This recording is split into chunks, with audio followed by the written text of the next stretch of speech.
عمدہ شاندار زندگی عطا کرے اور اس کے نیک کاموں کا، اچھے کاموں کا ہم بہترین بدلہ دیں۔ یہ اللہ پاک کا وعدہ ہے، اور اللہ پاک سے زیادہ سچا کوئی اور نہیں ہے، اور اللہ تعالیٰ سے زیادہ سچی بات کسی اور کی نہیں۔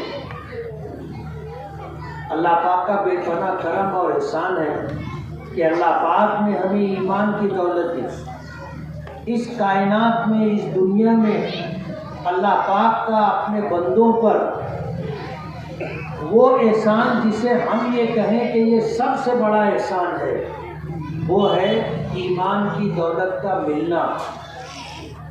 اللہ تعالیٰ نے جس کو ایمان کی دولت دی، پھر چاہے اس دنیا میں اسے اور کوئی نعمت نہ ملے،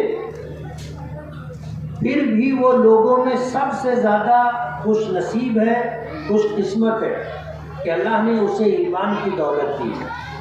اور کوئی شخص اگر ایسا ہو کہ اسے ساری دنیا مل جائے لیکن اللہ نے اگر اسے ایمان نہیں دیا ہے تو وہ دنیا کا بدترین اور بد نصیب شخص ہے کہ اللہ نے اس کو ایمان نہیں دیا۔ اور یہ بات جو میں کہہ رہا ہوں یہ کوئی عقیدت کی بات نہیں ہے، بلکہ اس کائنات کے خالق اور مالک نے اس دنیا کا جو نظام بنایا ہے، اس نظام میں جو لوگ آئے ہیں، اللہ پاک نے جس کو بھی وجود عطا کیا ہے اور اس دنیا میں اپنی نعمتوں سے نوازا ہے، یہ ضابطہ ہے جس بات کا میں تذکرہ کر رہا ہوں۔ آپ کو پتہ ہے جس دنیا میں ہم ہیں، اس دنیا سے پہلے ایک جہان اور تھا جہاں ہم تھے، جس کو ہم ماں کا پیٹ کہتے، وہ بھی ہمیشہ رہنے کی جگہ نہیں تھی۔ جب تک اللہ پاک نے چاہا ہم ماں کے پیٹ میں رہے، اور اللہ پاک کے حکم سے جو وقت مقرر تھا ماں کے پیٹ سے منتقل ہو کر کے اس دنیا میں آئے۔ اور آپ کو یہ معلوم ہونا چاہیے کہ ماں کے پیٹ سے پہلے بھی ایک عالم تھا جس کو عالم ارواح کہتے ہیں۔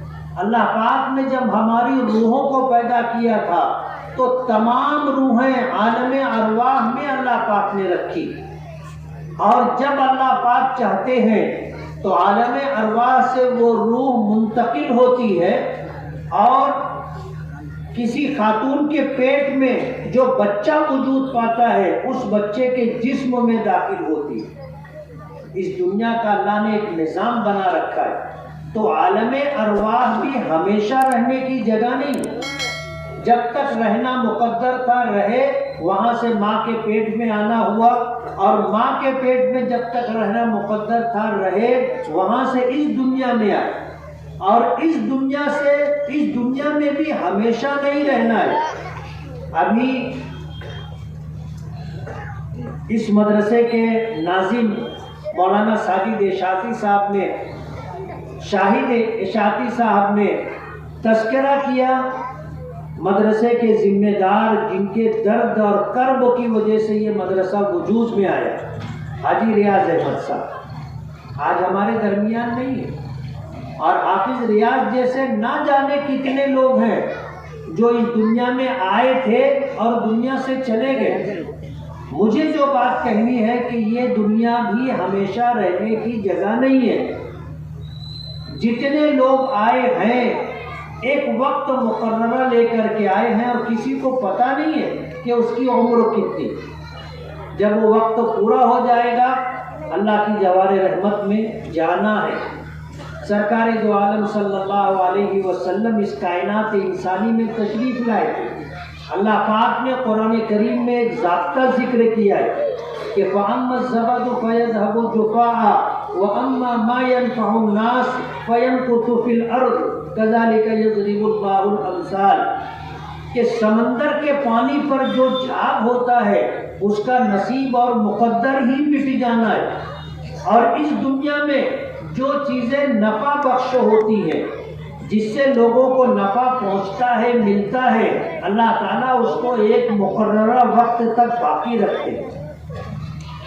یہ اس کائنات انسانی کا ایک نظام ہے جو اللہ پاک نے بنایا.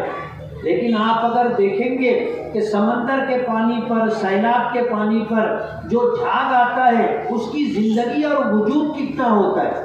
وہ جھاگ میں بلبلہ بنتا ہے اور فوراً وہ ٹوٹ بھی جاتا ہے، ختم ہو جاتا ہے.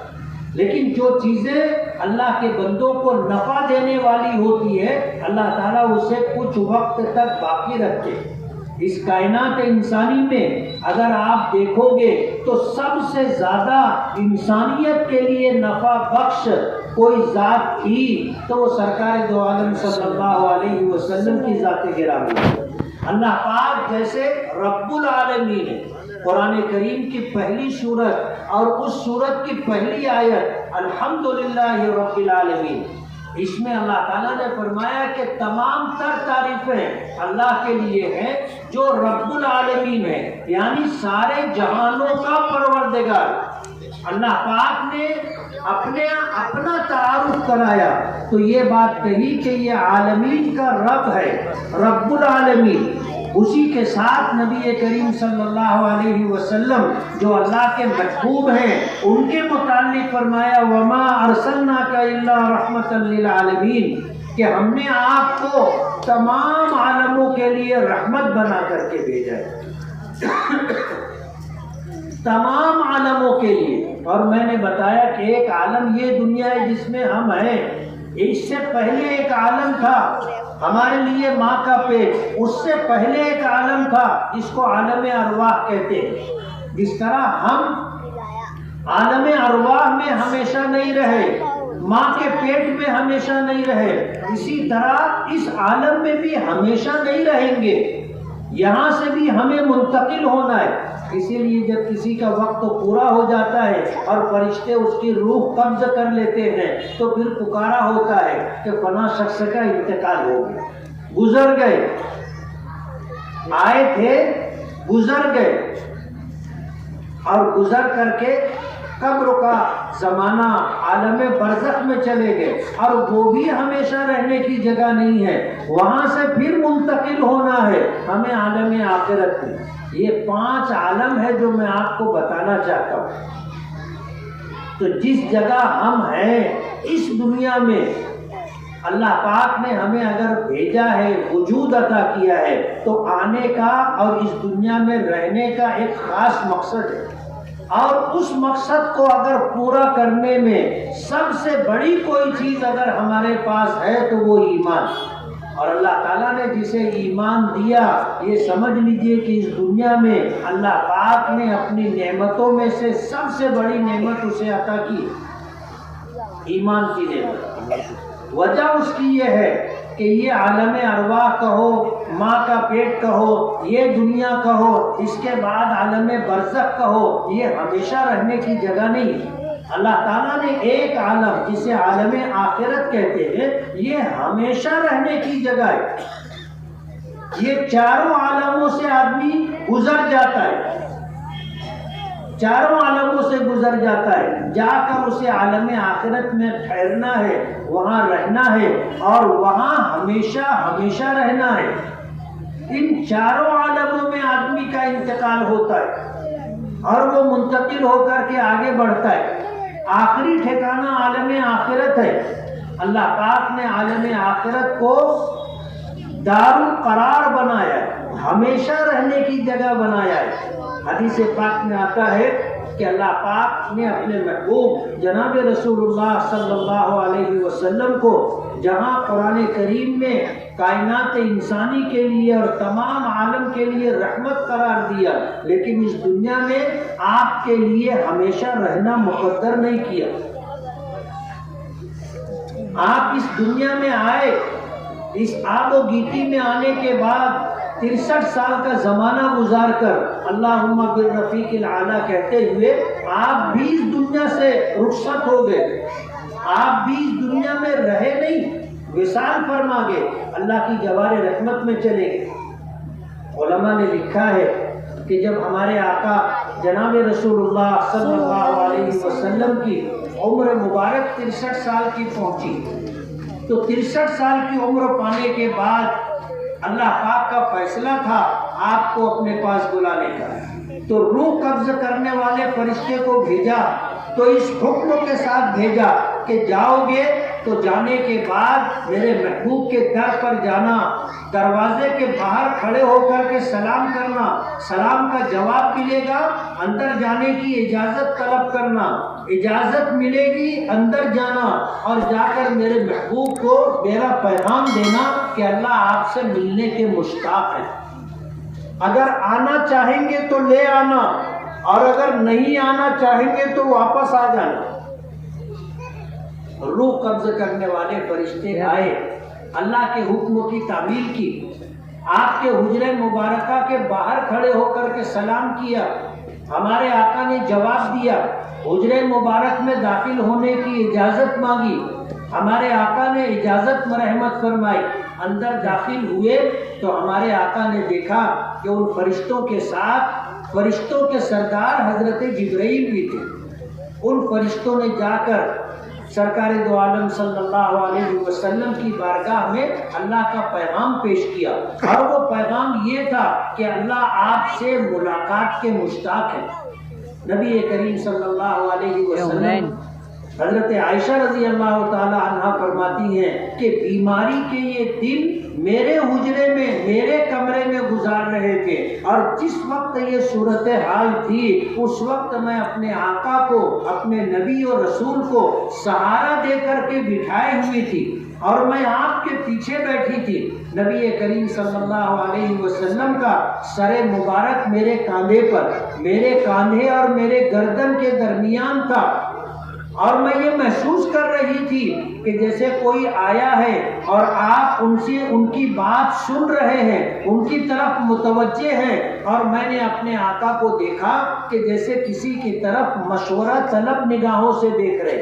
علماء نے لکھا ہے کہ نبی کریم صلی اللہ علیہ وسلم نے ان روح قبض کرنے والے فرشتوں سے پوچھا تھا، فرشتوں کی بات سنی تھی کہ اللہ آپ سے ملاقات کے مشتاق ہیں، تو آپ نے حضرت جبرائیل کی طرف دیکھا، حضرت جبرائیل کی طرف مشورہ طلب نگاہوں سے دیکھا کہ میں کیا کروں، تو حضرت جبرائیل نے آپ کو مشورہ دیا کہ اللہ کے رسول اب آپ چلیے۔ حدیث پاک میں آتا ہے، حضرت عائشہ صدیقہ رضی اللہ تعالی عنہ فرماتی ہیں کہ نبی کریم صلی اللہ علیہ وسلم نے اپنا دست مبارک اٹھایا اور فرمایا اللہم بالرفیق الاعلیٰ، اللہم بالرفیق الاعلیٰ، اور اللہم بالرفیق الاعلیٰ تیسری مرتبہ جب آپ کی زبان مبارک سے نکلا تو ہاتھ نیچے گر چکا تھا۔ حضرت عائشہ رضی اللہ تعالی عنہ فرماتی ہیں کہ پھر میں نے دیکھا کہ ہمارے آقا ہمارے درمیان میں وصال فرما گئے۔ میں جو بات بتانا چاہتا ہوں کہ اس کائنات انسانی میں اللہ تعالیٰ نے آپ کو رحمت للعالمین بنایا تھا، پورے عالموں کے لیے رحمت۔ آپ کا وجود انسانیت کے لیے سب سے بڑی نفع کی چیز تھی، لیکن اس دنیا میں اللہ نے کسی کو قیامت تک کی زندگی نہیں دی۔ اپنے محبوب کو جب تک رہنا مقدر تھا اس دنیا میں رکھا، پھر اللہ نے اپنے پاس بلا لیا۔ تو جب حضور نہیں رہے تو ہم میں سے کون رہے؟ جانا سب کو ہے، یہ دنیا ہمیشہ رہنے کی جگہ نہیں ہے۔ ہم یہاں آئے ہیں ایک خاص مقصد کے تحت، اور وہ مقصد یہ ہے کہ اس دنیا میں آ کر اللہ کو مان کر، اللہ کی مان کر، اللہ کے نبی کی مان کر زندگی گزاریں گے، اور اس حال میں ہم اس دنیا سے جائیں گے کہ اللہ ہم سے راضی اور خوش ہو، اور جب ہم اللہ کی بارگاہ میں پہنچے تو اللہ پاک کی طرف سے ہمیں نجات کا، مغفرت کا پروانہ ملے، جنت میں داخل ہونے کا فیصلہ ملے۔ اس لیے ہم اس دنیا میں آئے۔ یہ دنیا ہمیشہ رہنے کی جگہ نہیں ہے۔ ہم سے اچھے اچھے لوگ آئے، ہم سے زیادہ خوبصورت، ہم سے زیادہ صلاحیت والے، ہم سے زیادہ متقی پرہیزگار، ہم سے زیادہ خوبیوں والے آئے اور اپنا وقت گزار کر کے چلے گئے۔ آج دنیا ان کو بھول گئی، کوئی انہیں یاد نہیں کرتا۔ جانے والوں کو لوگ تھوڑے دن یاد کرتے ہیں، جانے والوں کو ہمیشہ یاد نہیں کیا جاتا۔ تھوڑے دن یاد کیا جاتا ہے، اس کے بعد اس دنیا کا نظام ہی ایسا ہے کہ آدمی اس دنیا کے الجھنوں میں کام کاج میں لگ جاتا ہے اور جانے والوں کو بھول جاتا ہے۔ ہم میں سے کون ایسا ہوگا جس کے خاندان میں لوگوں کی میت نہ ہوئی، لیکن ان جانے والوں کو آج تک کوئی یاد کرتے نہیں بیٹھ کر، دن دو دن یاد کرتے ہیں، اس کے بعد لوگ اپنے امور دنیا میں لگ جاتے ہیں۔ حدیث پاک میں آتا ہے جب کسی کا انتقال ہوتا ہے اور اسے قبر میں دفن کیا جاتا ہے، لوگ مٹی دیتے ہیں، تو یہ ہے کہ 3 مٹھی مٹی 3 مرتبہ مٹی قبر میں ڈالنا چاہیے، اور پہلی مرتبہ پڑھنا چاہیے منہا خلقناکم، جس کا ترجمہ ہے اللہ پاک فرماتے ہیں کہ اسی مٹی سے ہم نے تم کو پیدا کیا۔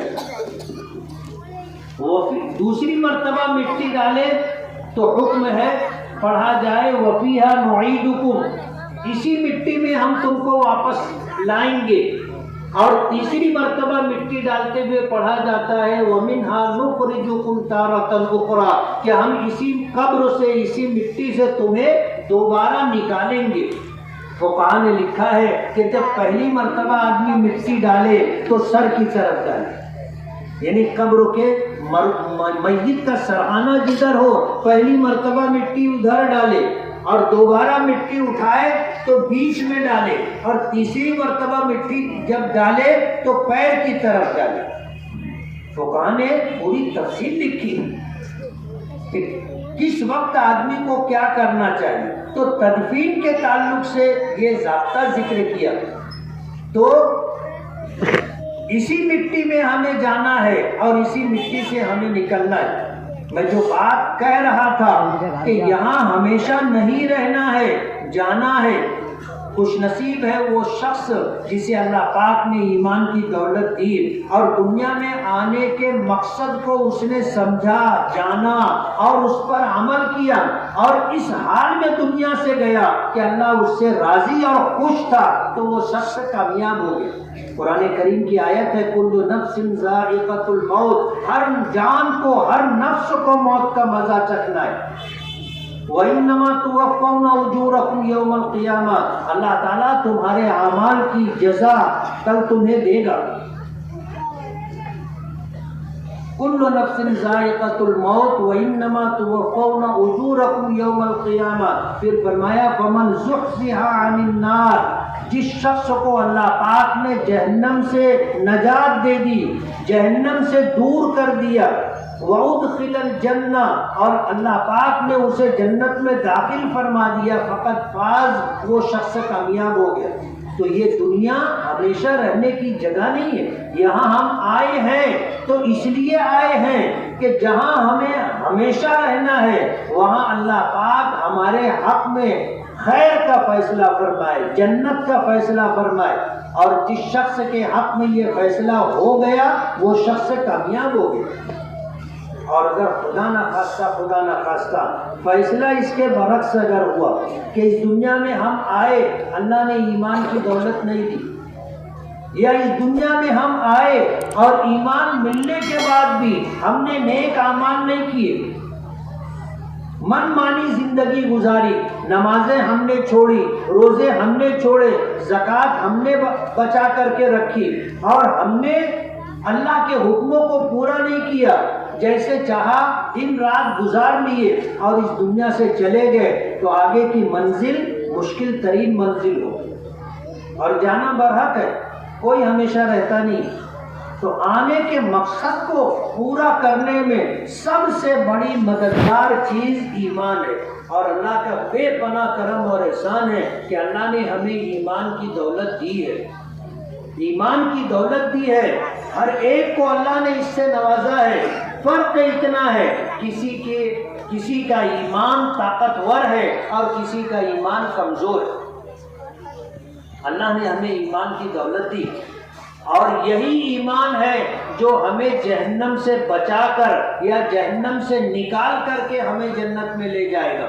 لیکن جن کو اللہ نے ایمان کی دولت دی ہے، اگر انہوں نے اس دنیا میں اچھے اعمال کیے، چاہے وہ مرد ہو چاہے عورت ہو، اگر اس نے ایمان کے ساتھ اچھے اعمال کرتے رہنے کا معمول بنا رکھا ہے، اللہ کے حکموں کو پورا کرنا، نبی کریم صلی اللہ علیہ وسلم کی سنتوں کی اتباع اور پیروی کرنا اپنا معمول بنا لیا، تو یہ سمجھ لیجیے کہ اللہ پاک نے اسے نواز دیا، خوش نصیب شخص ہے۔ اللہ کی طرف سے ایمان کے بعد ملنے والی نعمتوں میں سے دین کے علم کا حصول ہے اور قرآن پاک کے حفظ کی دولت۔ آج الحمدللہ مدرسہ زید ابن حارثہ میں 2 بچوں نے حفظ قرآن پاک کی تکمیل کی، اور خوشی کی بات یہ ہے کہ دونوں بچے ایک ہی گھر کے، ایک خاندان کے۔ آج ان کے دادا محترم اسٹیج پر ہیں اور آپ سبھی لوگوں کی موجودگی میں ذمہ داران مدرسہ نے ان کا استقبال کیا، عزت افزائی کی۔ میں انہیں اور ان کے ان بچوں کے والدین کو اور خاندان کے افراد کو یہ بتانا چاہتا ہوں کہ اصل دولت اور کمائی یہی ہے، ورنہ بڑے سے بڑے مالدار دنیا دار دنیا میں آتے ہیں چلے جاتے ہیں، اور جب جاتے ہیں تو سب چھوڑ کر کے جاتے ہیں۔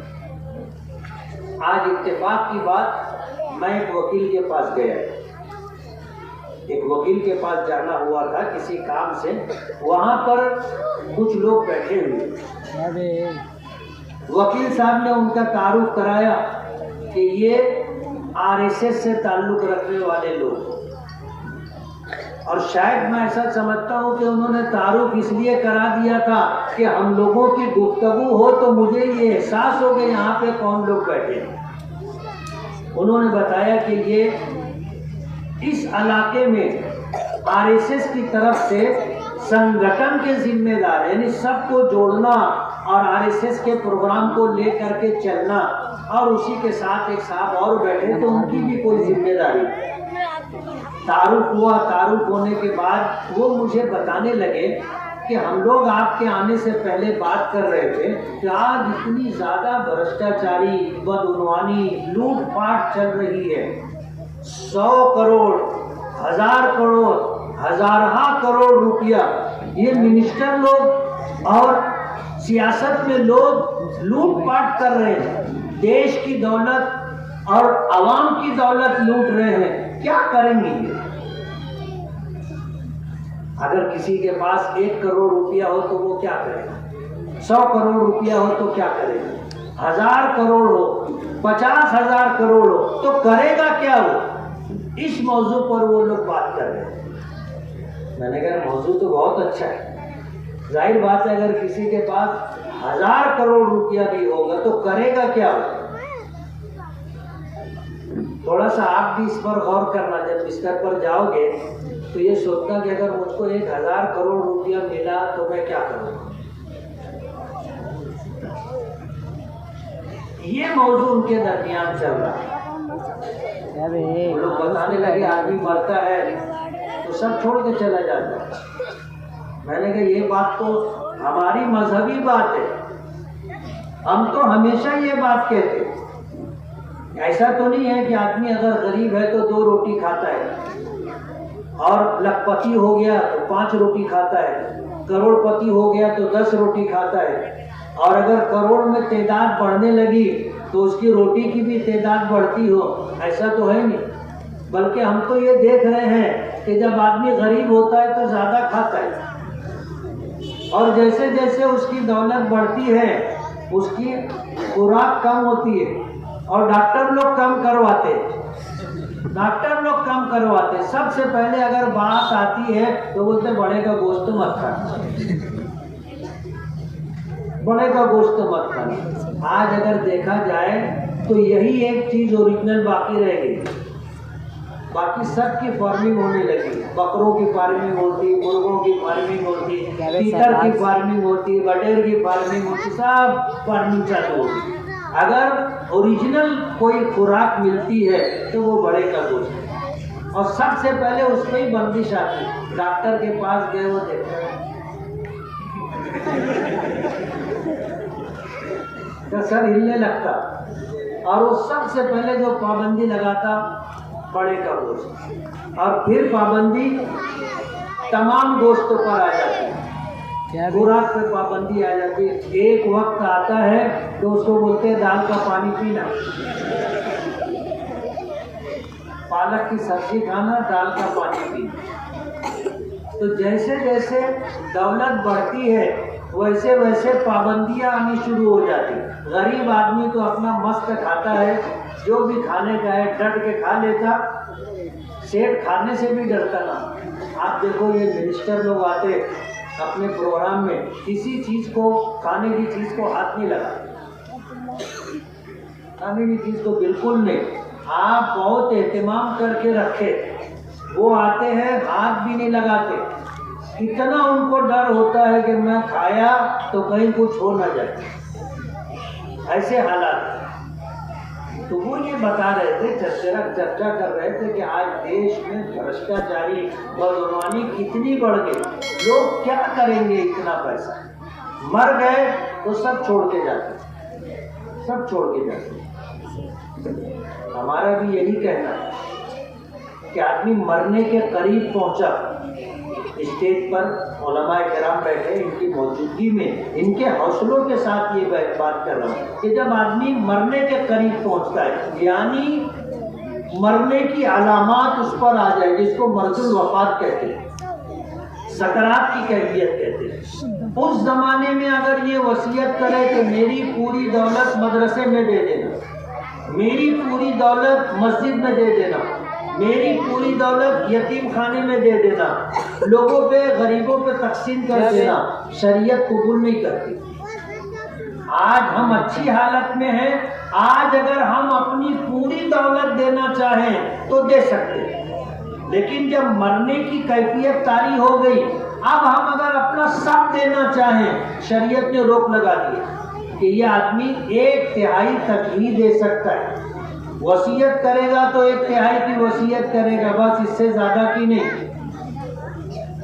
اور اگر مر گیا تو مرنے کے بعد تو اس کو سب چھوڑ کے جانا ہے، یہ ایک پیسہ بھی اپنے ساتھ نہیں لے جا سکتا، بلکہ جب انتقال ہوتا ہے تو بستر پہ رہتا ہے، پہلے ہی چشمہ اتر جاتا ہے، اور انتقال ہوا ہاتھ کی گھڑی اتر جاتی، ہاتھ میں انگوٹھی ہو اتار لی جاتی۔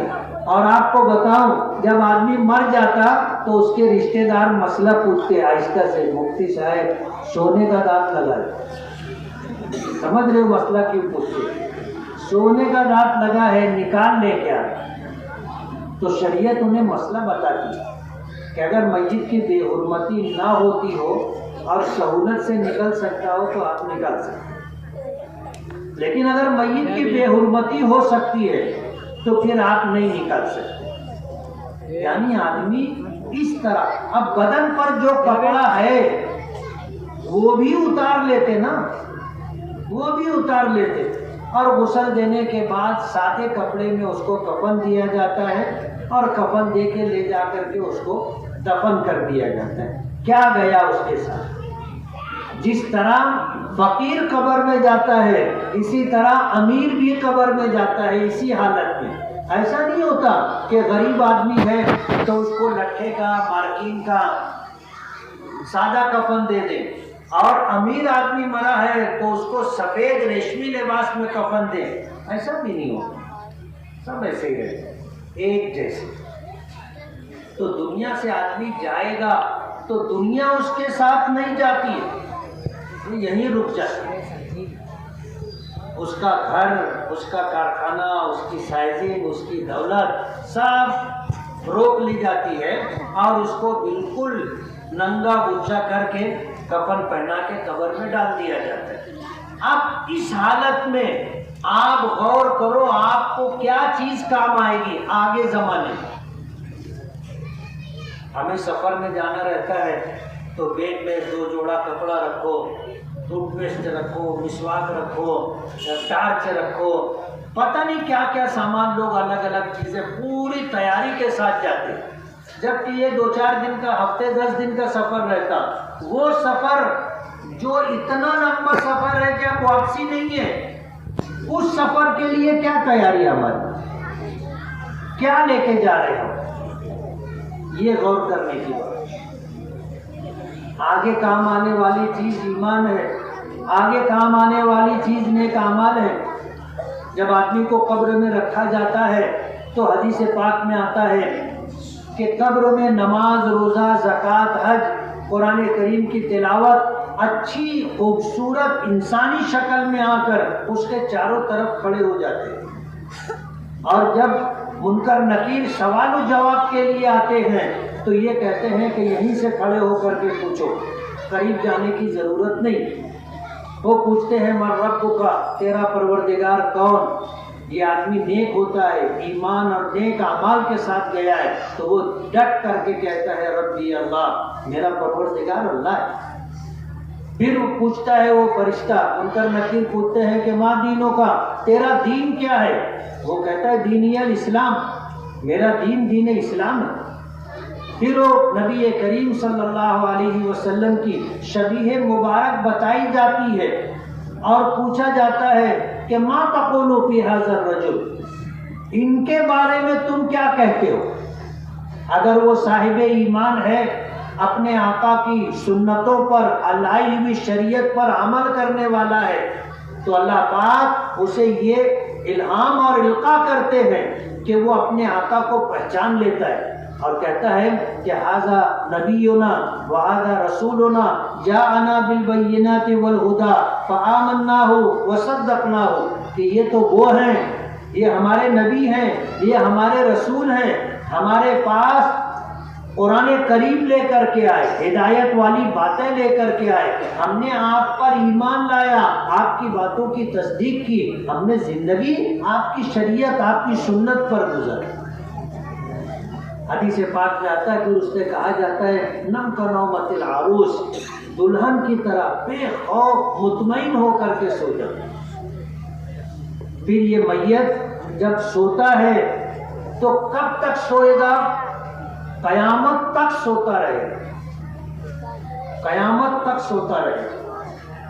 اور جب قیامت آئے گی، پہلا سور پھونکا جائے گا تو یہ سوتا رہے گا، دوسرا سور پھونکا جائے گا تب اس کی آنکھ کھلے گی اور اس کو ایسا لگے گا کہ نیند پوری نہیں ہوئی اور مجھے اٹھنا پڑا۔ یہ اٹھے گا اور پھر میدان محشر کی طرف جائے گا۔ میدان محشر میں لوگ جمع ہوں گے۔ قرآن کریم کہتا ہے کہ کچھ لوگ ایسے ہوں گے جن کے داہنے ہاتھ میں، سیدھے ہاتھ میں نام اعمال دیا جائے گا، کچھ لوگ ایسے ہوں گے جن کے الٹے ہاتھ میں نام اعمال دیا جائے گا، کچھ ایسے لوگ ہوں گے جن کو نام اعمال الٹے ہاتھ میں پیچھے سے دیا جائے گا۔ جن کو نام اعمال داہنے ہاتھ میں مل جائے گا وہ اسی وقت مطمئن ہو جائیں گے کہ ہمیں نام اعمال داہنے ہاتھ میں دیا گیا ہے، انشاءاللہ ہماری نجات ہوگی اور جنت ہمارا ٹھکانہ ہوگا۔ اور جن کو نام اعمال الٹے ہاتھ میں ملا، انہوں نے دنیا میں سن رکھا تھا کہ جن کو نام اعمال الٹے ہاتھ میں ملا یا جن کو نام اعمال پیٹھ کی طرف پیچھے سے الٹے ہاتھ میں دیا گیا، یہ اشارہ ہے کہ ان کی آخرت برباد ہوگی۔ قرآن کریم میں آتا ہے وجوہ یومئذ مسفرہ، وہ دن ہوگا میدان محشر کا دن کہ کچھ چہرے روشن اور چمکدار ہوں گے اور کچھ چہرے وجوہ یومئذ علیہا غبرہ، کچھ چہرے ایسے ہوں گے جو گرد آلود ہوں گے، ترہقھا قطرہ، جن کے چہرے کے اوپر سیاہی چھائی ہوگی۔ میدان محشر میں نام اعمال ملتے ہی آدمی کو اندازہ ہو جائے گا کہ کس کی نجات ہوئی اور کس کی گاڑی اٹک گئی۔ ایک حافظ قرآن جو دنیا میں ایمان لایا، اللہ کے حکموں کو، اللہ کی شریعت کو، اللہ کے دین کو، نبی کی بات کو مانا، تصدیق کی اور قرآن کریم کو اس نے حفظ کیا۔ حافظ کے ماں باپ کل میدان محشر کے اندر نور کی کرسیوں پر بیٹھے ہوں گے، سر پر تاج ہوگا، جو چاند اور سورج کی طرح چمک رہا ہوگا. لوگ ان کو دیکھ کر سمجھیں گے کہ شاید یہ پچھلی امتوں کے نبی ہیں، حالانکہ وہ پچھلی امتوں کے نبی نہیں ہوں گے، وہ تو حافظ قرآن کے ماں باپ ہوں گے. اللہ میدان محشر میں اس طرح نوازے گا کہ انہوں نے دنیا میں میرا کلام یاد کیا تھا، سینے میں جمع کیا تھا، دن میں اس پر عمل کرتے تھے، رات میں اس کی تلاوت کیا کرتے تھے، اور میرے کلام کو یہ عزت بخشی تھی، یہ مقام دیا تھا کہ اسے اپنے سینے میں جگہ دے. حافظ قرآن کے طفیل اس کے ماں باپ کو اللہ یہ اعزاز عطا کرے. حضور پاک صلی اللہ علیہ وسلم فرماتے ہیں کہ تم اندازہ کرو کہ جب ماں باپ جو طفیلی ہیں حافظ قرآن کے، اللہ ان کو اتنی عزت دے رہا ہے تو خود حافظ قرآن کو اللہ کتنا نوازے گا، کتنا نوازے گا. آدمی اندازہ نہیں کر سکتا. حافظ قرآن کے متعلق آتا ہے کہ میدان محشر میں اس سے کہا جائے گا کہ ہم نے تجھ کو حافظ قرآن بنایا ہی اس لیے تھا کہ ہم تجھے جنت میں جگہ دینا چاہتے ہیں. حافظ قرآن دنیا میں قرآن کریم حفظ کیا، قرآن کریم کے حکموں پر عمل کیا، مرتے دم تک قرآن کریم کو یاد رکھنے کی جد و جہد اور کوشش کرتا رہا، اسے مرتے دم تک یاد رکھا، تلاوت کرتا رہا، دن میں رات میں جب موقع ملا قرآن کریم پڑھتا رہا، اور مرتے دم تک قرآن کریم کو یاد رکھا. اس کے حلال کو حلال جانا، اس کے حرام کو حرام جانا، اور حلال اور اللہ کے حکموں پر عمل کرتا رہا، حرام سے اللہ کی ناراضگی سے اپنے آپ کو بچاتا رہا. جب یہ دنیا سے جائے گا تو یہیں سے اس کے لیے راحتوں کے فیصلے ہوں گے، اور میدان محشر میں جب جنت میں جانے کا وقت آئے گا تو اللہ پاک حافظ قرآن کو میدان محشر میں یہ اعزاز عطا کریں گے. اسے حکم ہوگا کہ اپنے خاندان کے یا جن لوگوں کو تم اپنے ساتھ جنت میں لے جانا چاہو، 10 لوگوں کو تم چن لو، جنت میں لے کے جاؤ. میدان محشر میں لوگ نفسی نفسی میں مبتلا ہوں گے، ہر ایک کو اپنی نجات کی فکر ہوگی کہ میرا کیا ہوگا. قرآن کریم میں اللہ پاک نے میدان محشر کا نقشہ کھینچا تو فرمایا یوم یفر المرء من اخیہ وامہ وابیہ وصاحبتہ وبنیہ لکل امرئ منہم یومئذ شأن یغنیہ، کہ اس دن بھائی بھائی سے بھاگے گا، جس سے جان پہچان ہے، جس سے تعارف ہے، ان سے آدمی میدان محشر میں بھاگے گا. ماں باپ اولاد سے، اولاد ماں باپ سے، بیوی شوہر سے، شوہر بیوی سے، لوگ ایک دوسرے سے دور دور رہیں گے. کیوں رہیں گے؟ آپ اگر تفسیر میں کتابوں میں جاؤ گے تو آپ کو پتہ چلے گا کہ مفسرین نے اس کی کیا وجوہات ذکر کی. ایک وجہ جو سب سے اہم ہے وہ یہ کہ دنیا میں ایک دوسرے کے ساتھ تعلقات رہے، کبھی ہم نے ان کے ساتھ بھلائی اور احسان کا معاملہ کیا، ایسا نہ ہو کہ لوگ نیکی مانگنے لگ جائیں. ماں باپ کہے کہ ہم نے تم کو پالا پوسا، کھلایا پلایا، پڑھایا لکھایا، بڑا کیا، ہم نے تمہارے لیے دکھ اٹھائے، تکلیفیں اٹھائی، آج تم کچھ نیکی ہم کو دے دو. یہ موڑ نہ آئے، اولاد ماں باپ سے دور بھاگیں گے. اور یہی حال ماں باپ کا ہوگا، تمام رشتہ داروں کا ہوگا، کوئی کسی کے قریب نہیں جائے گا.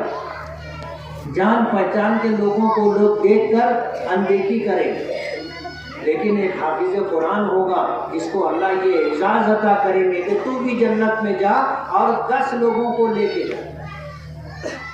وہ اپنے ماں باپ کو،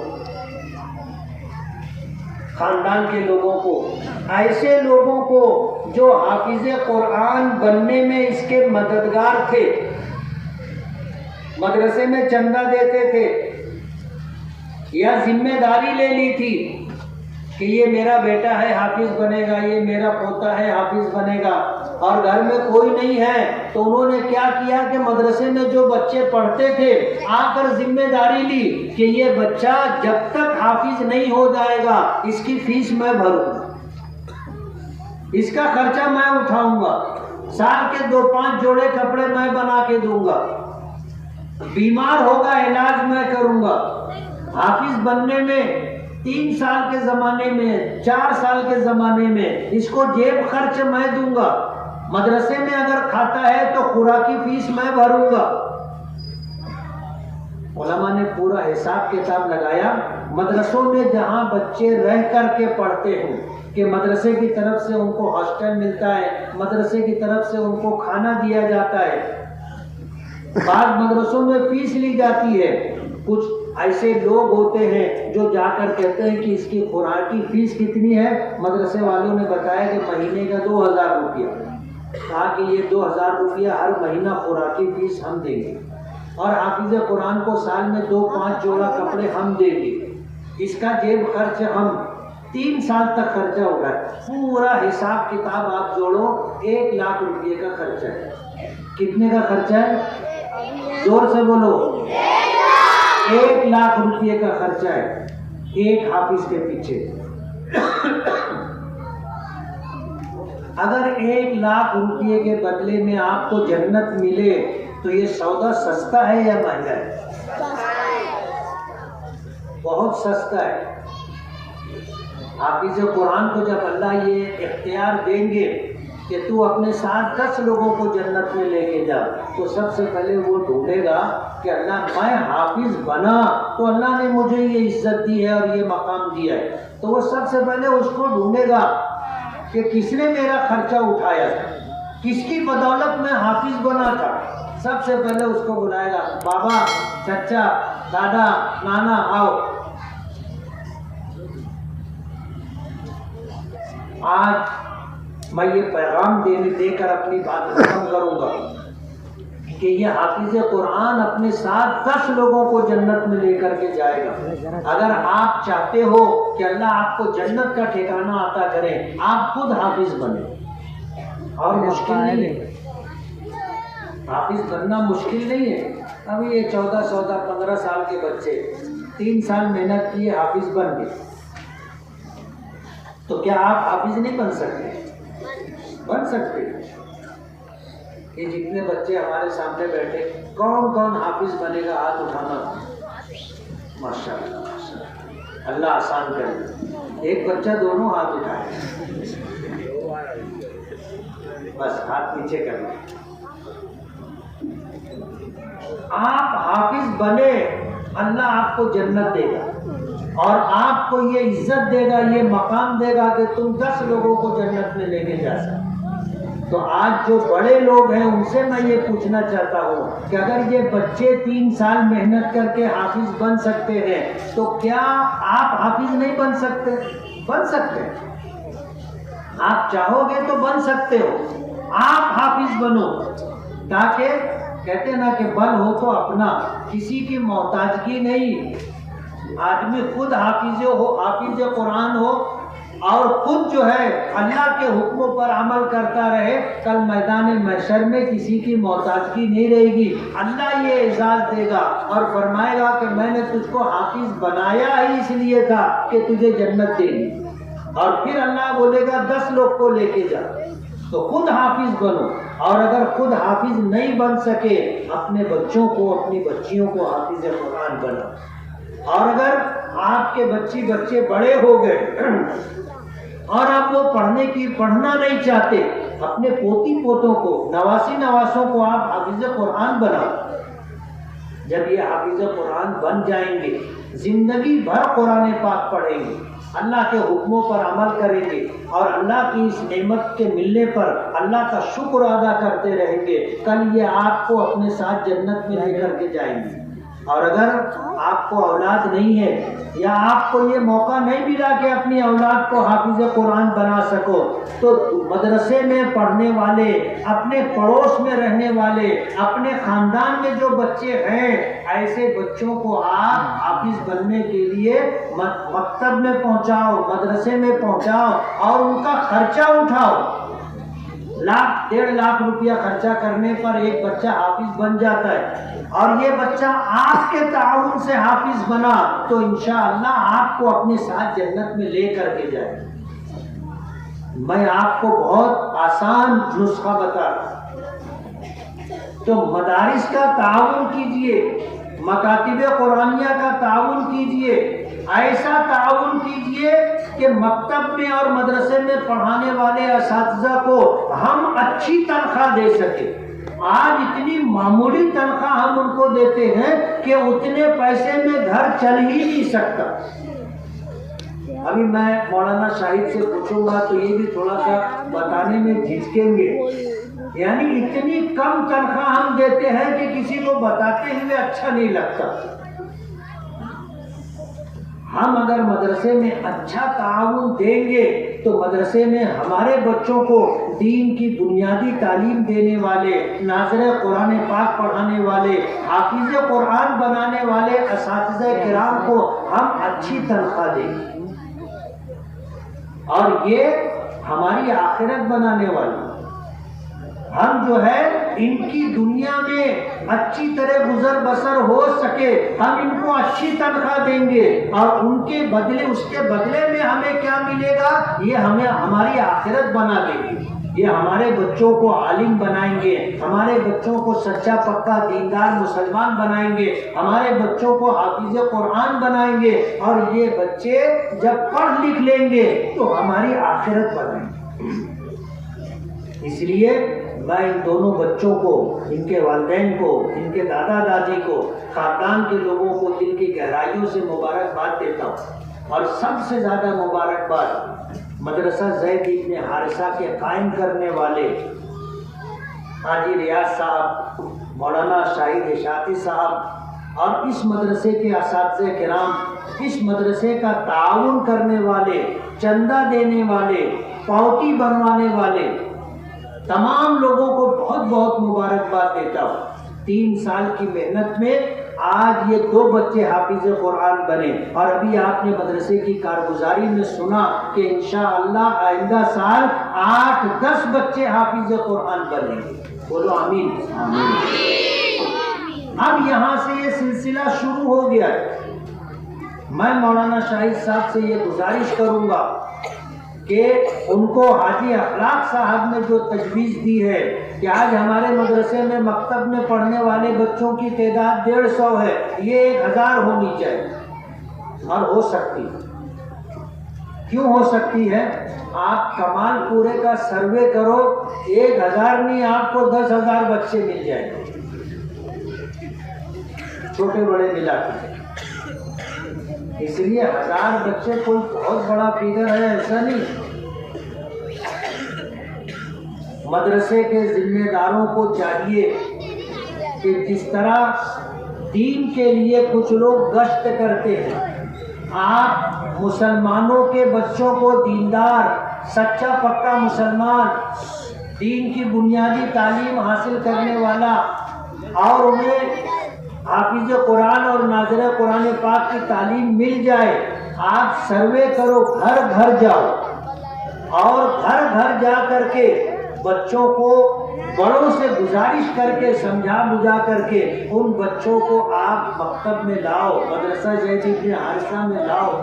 اور یہ جو انعامات ہیں، ہمارے اسٹیج پر فاروق ممبر صاحب ہیں، وکیل ہیں، شفیق قریشی وکیل قریشی ہیں، ابھی مجھے شفیق قریشی کہنے لگے انعامات دیکھ کر کے کہ یہ بچوں کی حوصلہ افزائی کے لیے اچھی بات ہے۔ آج جن بچوں کو انعام ملے گا، یہ بچے جب انعام لے کر گھر جائیں گے، اور آج اس جلسے میں ان کو انعام دیا جائے گا، تو جن بچوں کو انعام نہیں ملا ہے ان کو بھی حوصلہ ہوگا کہ میں بھی مدرسے میں پڑھوں گا، اور میں بھی پڑھ کر کے اچھا نمبر لا کر آگے آ کر میں بھی انعام لے کر کے جاؤں گا۔ تو یہ جو انعامات کی تقریب ہے، انہیں دیکھ کر خوشی ہوئی، اور انہوں نے ایک جملہ کہا، میں مولانا شاہد اشاعتی صاحب تک منتقل کر رہا ہوں، مدرسے کے ذمہ داران تک منتقل کر رہا ہوں۔ ان کا یہ کہنا تھا اگر ہم سے ملتے، ہم سے بولتے تو ہم بھی اس میں حصہ لیتے۔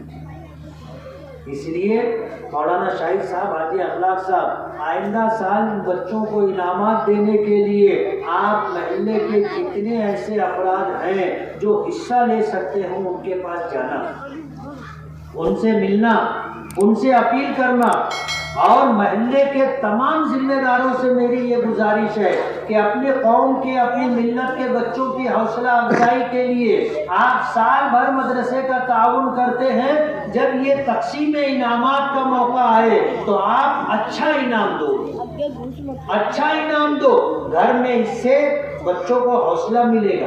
کہتے ہیں نا کہ خربوزے کو دیکھ کے خربوزہ رنگ پکڑتا، اور ایک چراغ سے دوسرا چراغ جلتا ہے۔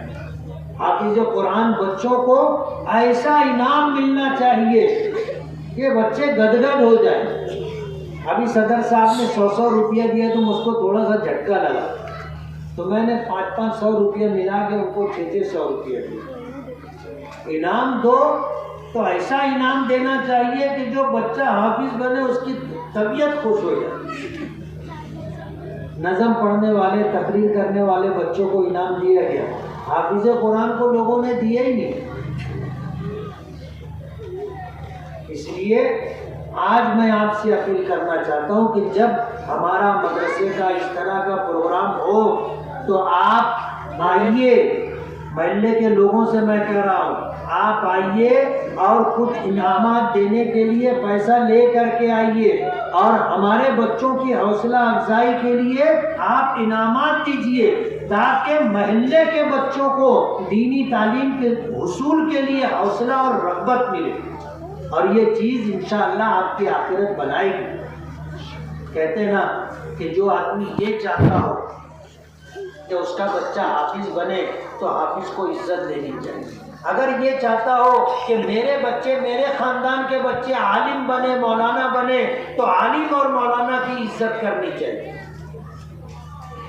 اور عزت افزائی کے لیے بہت سارے طریقے، عید آ رہی ہے، رمضان آ رہا ہے، رمضان میں آپ اپنے لیے باسمتی چاول لاتے، اپنے گھر میں اچھا پکانے کے لیے مہنگے مہنگے سامان لاتے، ترئی کا مسالہ لاتے، مسجد کے امام صاحب کو بھی دیجیے، مدرسے میں پڑھانے والے مولانا لوگوں کو بھی دیجیے، مکتب میں پڑھانے والے اساتذہ کو دیجیے۔ آپ اپنا اپنے گھر والوں کا کپڑا بناتے ہو، آپ 2-4 جوڑا کپڑا زیادہ خریدیے، مسجد کے امام، مؤذن، خادم، مکتب میں پڑھانے والے، مدرسے میں پڑھانے والے اساتذہ کرام کو آپ نے اگر سال میں 1 جوڑا کپڑا دیا، 1 جوڑا کپڑا آتا کتنے کا؟ اچھا کپڑا آپ خریدو گے 1000 روپے کے اندر آپ کا جوڑا آ جائے گا۔ کہ آپ مسجد کے امام، مؤذن، خادم، مکتب کے اساتذہ، مدرسے کے اساتذہ کو سال میں 1 جوڑا کپڑا نہیں دے سکتے؟ آپ ان کی عزت افزائی کیجئے، آپ ان کی دنیا سنوارنے کی فکر کیجئے، انشاءاللہ یہ آپ کی آخرت بنا دے گی، اور یہ چیز آپ کے لیے معاون و مددگار ہوگی۔ میں مولانا شاہد صاحب کو، مدرسے کے تمام ذمہ داران کو، اور آج اس پروگرام کو رونق بخشنے کے لیے اسٹیج پر جتنے علماء، حفاظ اور محلے کے ذمہ داران اور اسی طرح سماجی خدمتگار آئے ہوئے ہیں، اتنا بڑا مجمع سامنے بیٹھا ہوا ہے، سب کا بہت بہت شکر گزار ہوں، سب کو مبارکباد دیتا ہوں کہ دین کو اتنی اہمیت اور اتنی عزت تو دینا چاہیے۔ اگر آپ نے اس طرح کا معمول بنا لیا کہ مدرسوں اور مکتب کے پروگرام کو آپ نے اسی طرح بنا سنوار کر کے پیش کرنے کی کوشش کی، تو انشاءاللہ یہ عمل ہمارے لیے، ہمارے بچوں کی آخرت بنانے کے لیے معاون و مددگار ہوگا۔